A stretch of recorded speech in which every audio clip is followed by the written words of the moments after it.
Ready? Yeah. It's been live for a while. No, just came on. There we go. All right. Hi, Ron Hawkins here at Reapercon with Ian Markon. Hello, everyone. How you doing? Pretty good. How about you? Curl Clean Brush on the forums, yes? Yes. Curl Clean Brush, so everyone can put a name with a face and know what Ian looks like.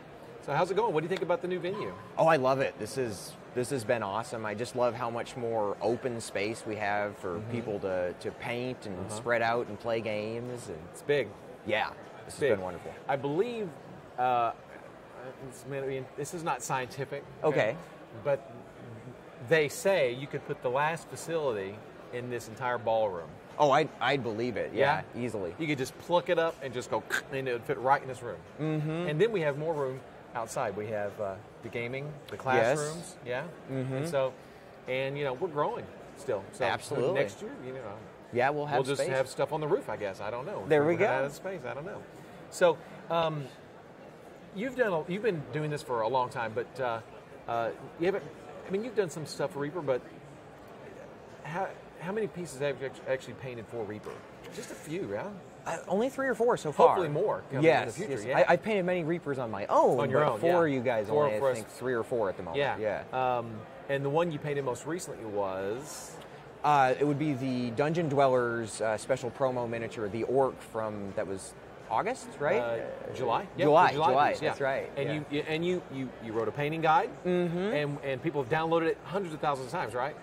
Not because we haven't. Yeah. So mea culpa. Ian wrote the painting guide, got it to us, and typically we put those up around the middle of the month for the Dungeon Dweller painting guides. And Ian wrote it, got it delivered, got the pictures, and we ran into a wall called Reapercon, and we were not able to get it up in time. And so, but it has glorious step-by-step pictures. Yeah, for the NMM in that is your NMM in general is just well, thank you. Brilliant. I really tried to take that process and as far as I could break it down to literally every step of the process. So do you think, as far as painting styles and things like that go, do you think you're known for your NMM, or do you think you're known for something else, or do you think you're known for anything? I would say primarily if people compliment me on something, or they're like, hey, I saw your miniatures, the first thing they go to is the non-metallic metal and the blending. They say, and really those two are super connected, because if you can blend really well, generally you can do good non-metallic metal. Okay. And so that's kind of been my niche, and like my competition entry this year is like, well, those are the things I like doing, so I'll pick an entry that lets me do lots of non-metallic metal and blend. And I believe I've seen some of your stuff that when you do NMM, it's not necessarily always the same gold. And no. It's just got all different kind of colors kind of mixed into it, which is really unique. Yeah. You don't see a lot of that. So that's pretty cool. But as far as your painting guide, Ian's going to have this painting guide. We're going to have it up on the ReaperMini.com sometime in September. And you can actually read, pick Ian's brain, get his secrets, how to do really good NMM. And always come find me on the forums and ask questions. Absolutely. Do you have a, we talked to Rhonda, she's got a blog. Did you know that? Did you know Rhonda had a blog? I think I saw a little bit of that. No, you didn't. On see. Facebook. No, you have, I know you have a Facebook account and a Facebook page. If people want to see more of your work, where would they go? Several places. You can go to Kuro Clean Brush Miniatures on Facebook. Okay.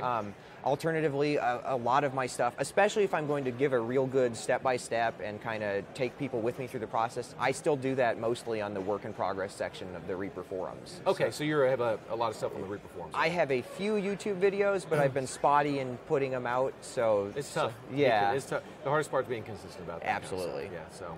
Yeah, so let's talk about, going back to your NMM now. We're going to jump all over the place. Sounds good. I don't have a schedule. I don't know. I'm just winging this as I go. Your class is here.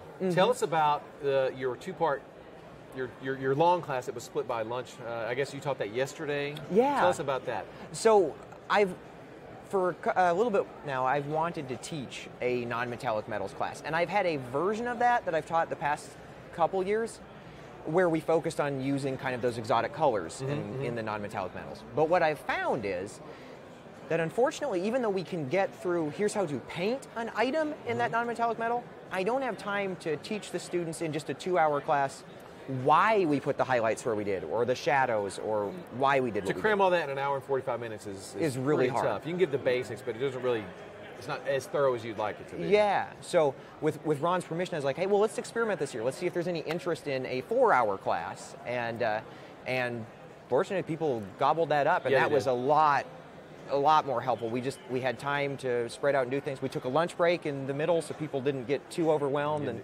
could digest figuratively. You gave and literally. everybody Snickers and a glass of water. Is that what it was? Everyone already had their lunch plans prepped. We ran, grabbed, came back in a half hour. Okay. So it wasn't like a Snickers and a glass of water. It was we needed more lunch. sustenance. Okay, more than that, nourishment. because it's tough. It takes all your energy to do. Oh, absolutely. And so it went well. I think so. Great. Yep. Okay, cool. And what about the other classes? What are you teaching? Well, going along the lines of my specialties, I'm doing that same exotic color, non-metallic metal class. That'll be later today. Okay. And then I wanted to do 2 sections of my blending class because I used to only do one, and I found that sells out every year. It's like, well, I want to teach more folks if they're interested, so we added the second section this year, and I think that one sold out too. So maybe all of these classes sold out. They sold out very quickly too. So they're very popular. So next year, if you're coming to Reapercon, you better get the class tickets fast. Yeah, sign up early. Okay. And so let's see here. How did you get into this? How did you get into miniature? Have you always been artistic, or? Well, kind of. When I was very young, I would do a little bit of drawing, but really, most of my artistic background comes through the miniature painting and everything else. And so how did you discover miniature painting? So when I was like 12 or 13, my family, we moved to a new town, and we were exploring the downtown area, and there was a little boutique model shop downtown. Where was this? This would be Rapid City, South Dakota. Okay. So we went to... The sprawling metropolis. At the huge, glorious, spiraling They had to cities. have 12, 13, 14 hobby stores, right? Oh, yeah. It's like the whole one, with the... and it was mostly model railroads and Do you remember the name of the store? This is Who's Hobby. It's still... Who's Hobby? It still still exists. I am super sad. Who's Hobby? Because Who's Games, which became the gaming offshoot of Who's Hobby, is closing down as we speak. Oh, no. So this is my friendly local gaming store. Go support your friendly local gaming store. They need the love. They need the love. Go. We're giving you a shout out. Go support those guys. But we walked into that because my dad used to do like model cars and planes and stuff like that. So we were just checking it out. So you're already kind of familiar with the modeling aspect, this sort of... Just a hair. Just a little bit, yeah. But what happened is my brothers, I have 3 younger brothers, we all saw Space Marines. And we're like, wait, these are like good guy stormtroopers. That looks so cool. We got to do that. We bought up a box. Over the next couple of years, they're like, oh, we should play. And then I very quickly figured out I hate painting random spear dude number 5 in the third rank. I'm never going to see. But I loved the generals. The character types, Yep. yeah. Mm-hmm. I got into role playing a little bit more, and my friends knew I painted, and they're like, hey, we need to get character miniatures. And as I was helping them do that, I went to the friendly local gaming store, and I found the Reaper rack. And it's like, these guys have one of everything. We could do whatever class or race we wanted.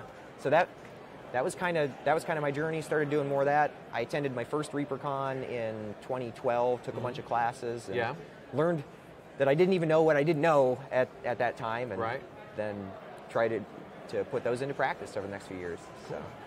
And now you're just going crazy painting, right? Yeah, it's like the sky has opened up. It's like you can just keep going. And so now you do metalworking. Is that what you said? I am a metallurgical engineer by trade. I see. Okay. So, what does that mean? Well, there's several things that it could mean. Okay. My particular flavor of that is I work for a steel company, so we actually melt down scrap steel and cast it into new, fresh, clean sheet steel. Okay. So you took it, like I said, you just kind of recycle it and just sort of repurpose it. We actually are America's largest recycler. Really? Okay. Yes. Very interesting. And you have to use your thing to do all that, your visor. Oh yeah, you don't want to look at molten steel for a long time period. You'll burn out your retinas. The reason we brought that down. up is because when they turned the lights on, we were like, oh my gosh. Yeah. We needed to borrow your... It's like I need my shade visor. Your shade visor to shield us from the blinding lights. Well, so we're going to close, like I said. So I know everybody's getting tired of this. Yeah. Are you supporting a faction? Oh, absolutely. Faction? Really? Yes. So you know all the factions? Yes. So I have been a huge Dusk Warden fan since the start. I love Solomon Kane, that whole witch hunter vibe, cool, like and that. So that's always been my faction. Still will be. Dusk Wardens have won the last 2 years, as is right and proper. Okay. Yeah. Right. And your hated faction is? I don't really know that I hate any of the factions yet, especially. You should hate somebody. Oh well, you mean my faction's hated faction? Yeah, your faction. Oh, okay. Yeah. It used to be Bonehead, wasn't it? That I was confused. Everything that wasn't Dusk Warden was It seems like Maggot Crown would be the one that's diametrically opposed to those. that would make sense. Because you have the good guys and the undead guys, and then whatever. It's all good.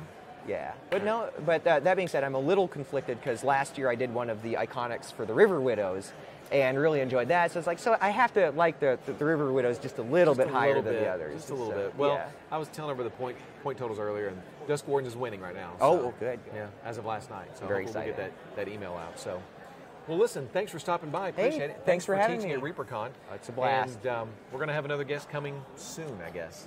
Yeah? All right. Thanks for watching.